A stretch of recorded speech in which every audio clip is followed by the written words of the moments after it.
Concrete jungle లాంటి హైదరాబాద్ మహానగరంలో పిల్లలు ఆడుకునే కాస్త సేద తీరడానికి ఉద్యానవనాలు బాగా ఉపయోగపడతాయి. కానీ ఇప్పుడు ఉన్న పిల్లలు ఎలక్ట్రానిక్ గ్యాడ్జెట్స్ కు అతుకుపోతూ లేనిపోని అనారోగ్య సమస్యల బారిన పడుతున్నారు. పచ్చదనం, నీళ్ల ప్రవాహం, పక్షుల కిలకల మధ్య కొంతసేపు గడిపి పిల్లలు ఆరోగ్యంగా ఉంటారని అనేక పరిశోధనల్లో స్పష్టమైంది. అందుకే నగరంలో పిల్లల కోసం స్పెషల్ థీమ్తో మేధో జ్ఞానాన్ని పెంపొందించేందుకు పార్కులను సిద్ధం చేశారు. జూబ్లీహిల్స్ రోడ్ నంబర్ 10లో ఏర్పాటు చేసిన పార్కు పిల్లల్ని ఎంతగానో ప్రజల ఆరోగ్యంతో పాటు పిల్లలను ఆకట్టుకునేందుకు వారిలో మేధో జ్ఞానాన్ని పెంపొందించేందుకు ఉద్యానవనాలు ఉపయోగపడుతున్నాయి.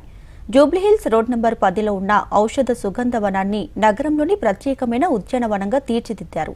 జూబ్లీహిల్స్ రోడ్ నంబర్ 10లో దాదాపు 11 ఎకరాల్లో ఔషధ సుగంధ వనం ఉంది. ఇందులో దాదాపు 836 రకాల ఔషధ మొక్కలు ఉన్నాయి.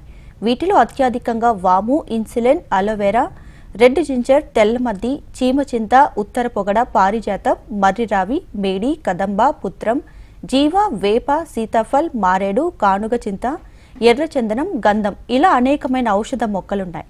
వీటితో పాటుగా దాదాపు 1000 రకాలకు పైగా అల్ల నేరేడు, జామ, మందారం మొక్కలు కూడా ఉన్నాయి. స్థానిక ప్రజలకు ఈ ఉద్యానం ఆరోగ్యప్రదాయంగా ఉంది. ఉద్యానంలో నడక కోసం ప్రత్యేక దారులు కూడా ఏర్పాటు చేశారు.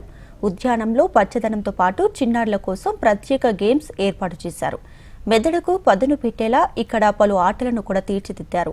ఉద్యానంలో ludo, hand and fit, numbers jumping, చదరంగం, స్నేక్ హ్యాండ్ ల్యాడర్ తదితర ఆటలు కూడా ఏర్పాటు చేశారు.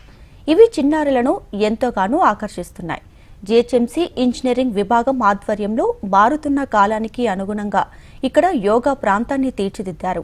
ఉదయం 6 నుంచి 10 గంటల వరకు, సాయంత్రం 4 నుంచి 6 గంటల 30 నిమిషాల వరకు ఉద్యానంలోకి అనుమతిస్తారు.